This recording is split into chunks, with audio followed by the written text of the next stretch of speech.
নমস্কার, কেমন আছেন সবাই? সবাইকে অনেক অনেক স্বাগত জানাচ্ছি আমার আরেকটা নতুন ভিডিওতে। তো দিনটি ছিল 5ই জুলাই রাত্রের বেলা। আমাদের প্যাকিং শুরু হয়েছে দেশে যাওয়ার জন্য। সব কিছু গুছিয়ে নিচ্ছি। আদির বাবাই সবসময় লাগেজ প্যাক করে, কারণ আমি ওর মতো তো ভালো করে লাগেজ প্যাক করতে পারি না। আদির বাবা অনেক কম জায়গাতে বেশি জিনিস নিতে পারে, আমি একদম ভালো প্যাকিং করতে পারি না। তো সে মতো সমস্ত কিছু চলছে কাজকর্ম। কালকে আমাদের বললাম তো দিনটি ছিল জুলাইয়ের 5 তারিখ, আর 6 তারিখ আমাদের রাত্রেবেলায় ফ্লাইট ছিল। তো নেক্সট দিন আমরা বিকালবেলা বেরোবো বাড়ির থেকে, সেজন্য রাত্রের বাবা বললো প্যাকিংটা করে রাখি, কারণ পরের দিন অনেক কাজ থাকে ওর বাবার। তো তার জন্য গুছিয়ে নিচ্ছিলাম, আমি সব কিছু এনে দিচ্ছিলাম। আর এটা ছিল পরের দিন সকাল সকাল আমি উঠে পড়েছি, ফ্রেশ হয়ে একটু জল খেয়ে নিলাম আগে।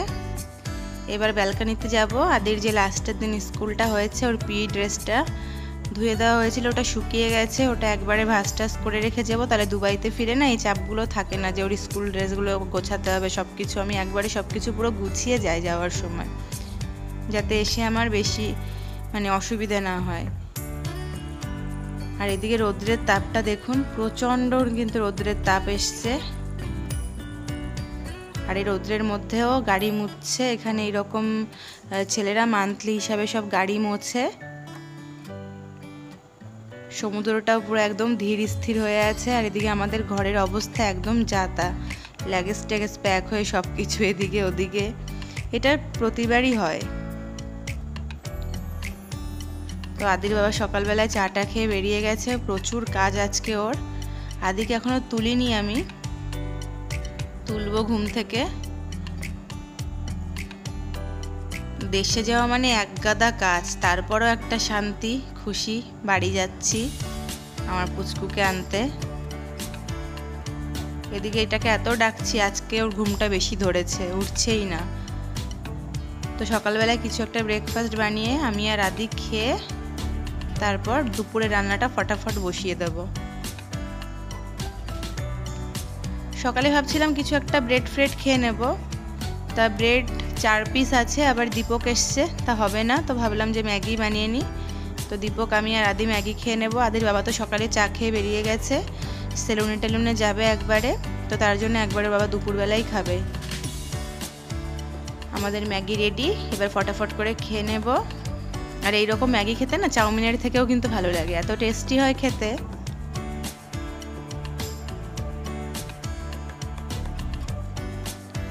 দুপুরবেলায় রান্নাবান্না সেরে এক গাদা কাজকর্ম ছিল, জানেন তো, যেহেতু বললাম না যাচ্ছি, অনেক জামা কাপড় ভাঁজ করা এটা ওটা ছিল। দুপুরে একদম সিম্পল রান্না করেছি, হাঁসের ডিম দিয়ে বেগুনের তরকারি, আর এটা হচ্ছে কাতলা মাছের ভর্তা। এই রেসিপিটা দারুণ হয়, একদিন দেবো রেসিপিটা সবার জন্য। খাওয়া দাওয়া শেষ, তারপর ঠাকুরের বাসনপত্রগুলো সব উঠিয়ে রেখে যাব, নাহলে কাঁসার গ্লাসে জল থাকলে না পুরো কালো কালশিটের মতো দাগ পড়ে যায়। তো ঠাকুরের থালা বাসনগুলো সমস্ত কিছু গুছিয়ে একদম ঢাকা দিয়ে রেখে যাব।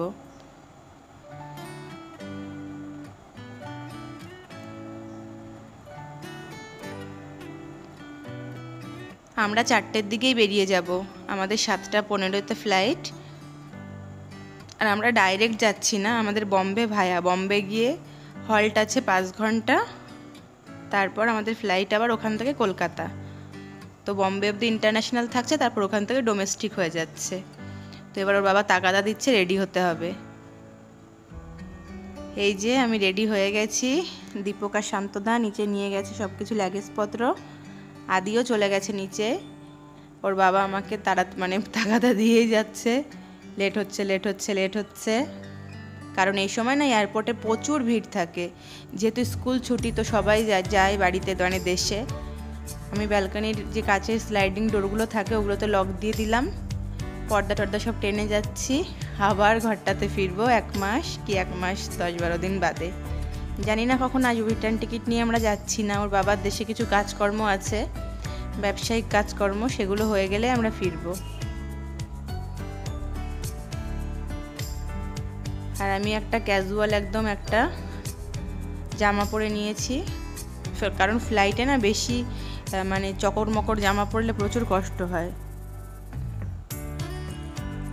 রোদ্রের তাপটা দেখছেন, কে বলবে 4:30 বাজছে। আমরা বেরিয়ে গেছি, আমাদের ফ্লাইট দুবাই এয়ারপোর্ট থেকে। কখনো কখনো শারজা থেকেও যাই আমরা, শারজা বা অন্য যে এয়ারপোর্টগুলো আছে দুবাইতে, কিন্তু আজকে ফ্লাইটটা আমাদের দুবাই থেকেই।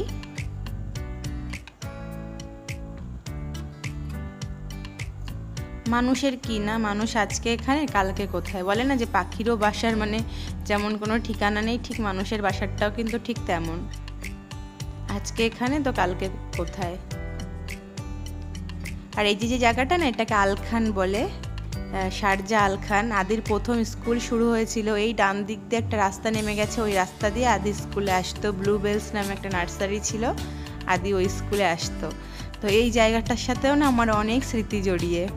আদির স্কুলে আসতাম, আদিকে প্রথম ভর্তি করতে নিয়ে এসেছিলাম স্কুলে। আদি সেদিন প্রচণ্ড কান্না করছিল, এখানে এলেই সেগুলো মনে পড়ে। তো চলে এসেছি আমরা এয়ারপোর্টে, নেমে গেছি গাড়ির থেকে। ওই শান্তদা ব্যাগ নিয়ে যাচ্ছে। আর এই যে হচ্ছে এয়ারপোর্টের পার্কিং, মস্ত বড় পার্কিং এখানে এয়ারপোর্টের, প্রচুর বড়।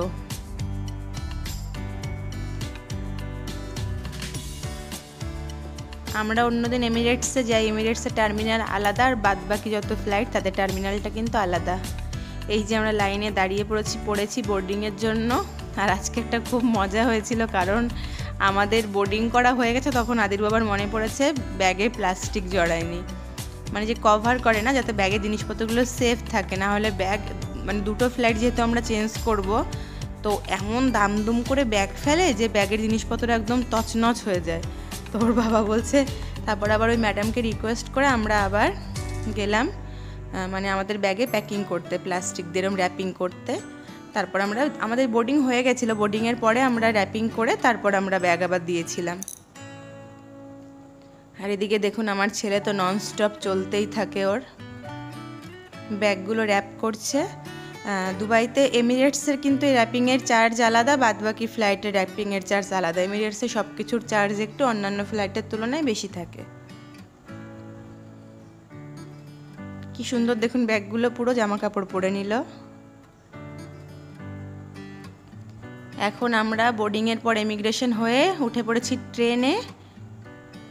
ট্রেনে আমরা যাব আমাদের ফ্লাইটের গেটের কাছে। তো দেখুন এয়ারপোর্টের মধ্যে দিয়ে কিন্তু ট্রেন চলছে। তো ভাবুন কত বড় এয়ারপোর্টটা, যে ট্রেন চলছে এয়ারপোর্টের মধ্যে দিয়ে।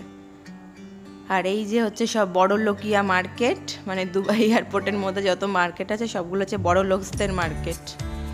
তো যত রকম পৃথিবীতে ভালো ভালো দামি দামি ব্র্যান্ড আছে, সমস্ত ব্র্যান্ডের সমস্ত কিছু এখানে পেয়ে যাবেন। পারফিউম থেকে শুরু করে ড্রেসপত্র, জুতো, জুয়েলারি, প্রচুর প্রচুর প্রচুর দোকান দুবাই ডিউটি ফ্রির মধ্যে।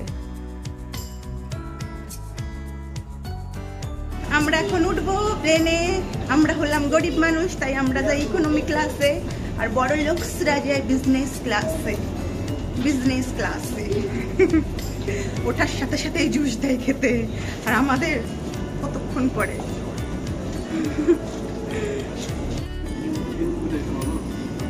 আমি বলেছিলাম, আমি আরেকটা তোমাকে নিতে বলেছি, তো ওটা নিয়ে নিলে, তো নিয়ে নিয়েছো, তো ওটা পরে নেবার কি আছে, ওটাও কমফোর্টেবল না। হ্যাঁ হ্যাঁ, ওটা হাফাতা, ওটা পরে নিলে ব্যাস। আরে কি হয়েছে, কলকাতা নামলেই তো হয়ে গেল আর কি। তো আমরা এখন উঠবো প্লেনে, তারপর যাব আমরা এখান থেকে বম্বে। বম্বে গিয়ে আমাদের হল্ট। লাইনে দাঁড়িয়ে আছি আমরা, আর পেছনে কিন্তু ইন্ডিগোর ফ্লাইট, কিন্তু আমরা ইন্ডিগোতে যাচ্ছি না, আমরা ভিস্তারা এয়ারলাইন্সে যাচ্ছি। তো ভিস্তারাও কিন্তু ভালো ফ্লাইট, ভিস্তারার খাবারটাও ভালো, মানে ভালো খেতে, টেস্টি খেতে, খারাপ নয়। এদিকে ওই মেয়েটা লম্ফঝম্প করছে, আমার ছেলেরও ইচ্ছে করছে, কিন্তু আমার ভয় করতে পারছে না। ওদিকে দেখছি পাইলটও বসে গেছে প্লেনে। আর আদি আমাকে বলছে, মা আমি খুব এক্সাইটেড। আসলেই বলে না, এই কংক্রিটের দেশে স্কুল আর ঘর, স্কুল আর ঘর, এর মধ্যে বাচ্চা কাচ্চাগুলো পুরো হাঁপিয়ে ওঠে যাকে বলে। প্লেনে বসে পড়েছি, আমাদের ইকোনমি ক্লাসে, তাই জল দিয়েছে বসার সাথে সাথেই। আর বিজনেস ক্লাসে জুস দেয়, তাও যে যে জুস চায় তাকে সেটাই দেয়। তো একটু জল খেয়ে নিই, যখন জলই দিল।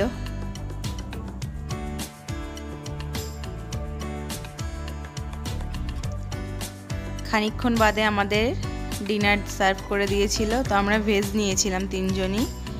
তো ভেজে দিয়েছিল রাজমা আর হচ্ছে কলাইয়ের একটা মিক্সড ডাল, একটা সবজি আর ভাত, আর দিয়েছিল আমুলের মানে বাটার ব্রেড আর একটা মিষ্টি, গোলাপ জাম আর একটা কিছু তার সাথে একটা কিছু ঝোল টোল টাইপের একটা মিষ্টি, কিন্তু খেতে দারুণ দুর্দান্ত ছিল।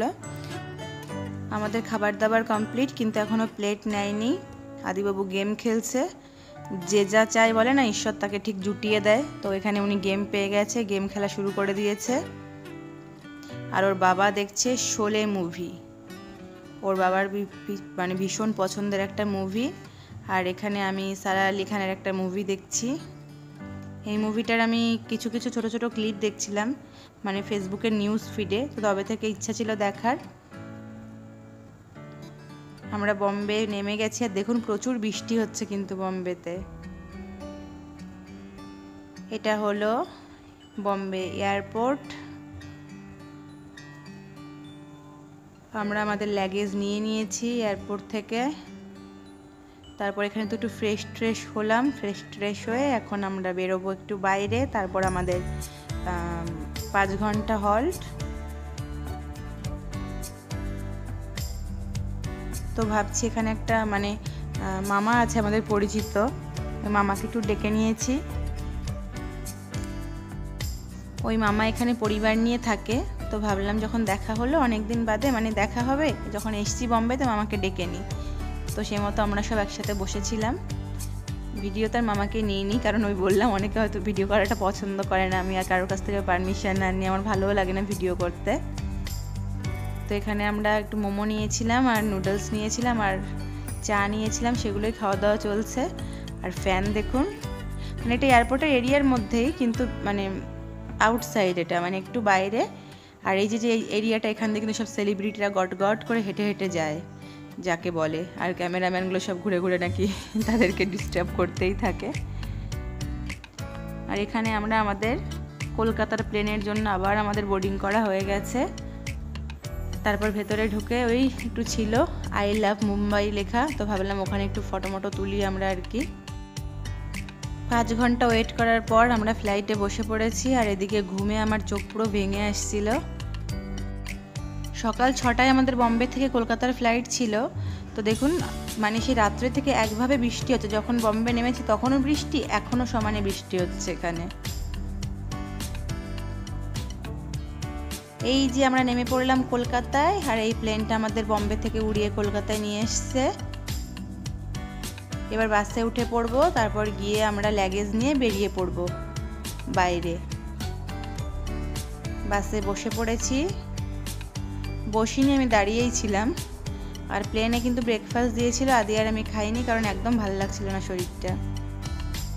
বলে না রাত জাগলে একটা অস্বস্তি হয়। আর জানি না কার কার বাবা এই ট্রাভেলে ভালো লাগে, আমার তো প্লেনে একদম ভালো লাগে না।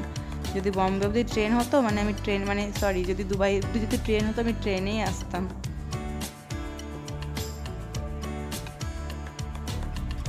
ওই দেখুন বাংলা লেখা, কলকাতা চলে এসেছি। এবার একটু এয়ারপোর্টের মধ্যে থেকে ফ্রেশ হব, লাগেজ নেব, তারপর বেরিয়ে যাব। ইমিগ্রেশন তো আমাদের বম্বেতেই হয়ে গেছে, এখানে আর ইমিগ্রেশন হবে না। আদি কিন্তু ব্যাগটা ছাড়ছে না, যা কিছু হোক ওর ব্যাগও ছাড়ে না।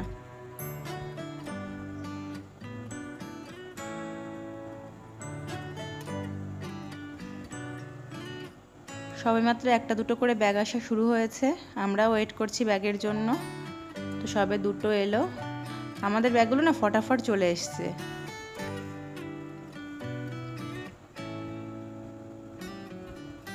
ওর বাবা নামিয়ে নিচ্ছিল ব্যাগগুলো, কারণ প্রচুর ওয়েট। আমি ছোটোখাটোগুলো নামাতে পারি, বেশি বড়গুলো নামাতে কষ্টই হয়।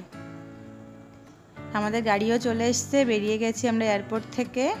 এটা হলো যশোর রোড, যেটা ধরে সোজা কলকাতা থেকে বনগাঁ চলে যাব। অনেক চেনা রাস্তা, অনেক স্মৃতি, অনেক কিছু। অবশেষে চলেই এলাম, আর এসেই খাচ্ছি চা বামনগাছি দাঁড়িয়ে, যেটা সবসময় এয়ারপোর্টে মানে কলকাতা এলেই আমি এটা চাটা খাই, আজ ফেরার পথেও চাটা খাই। তো ভিডিওটা আজকের মতো করছি এখানেই শেষ। কালকের ভিডিওটা শুরু করবো আবার ঠিক এখান থেকেই, নাহলে ভিডিওটা অনেক বড় হয়ে যাবে। সবাই প্রচুর ভালো থাকবেন, আমরা পৌঁছে গেছি দেশে। Bye bye.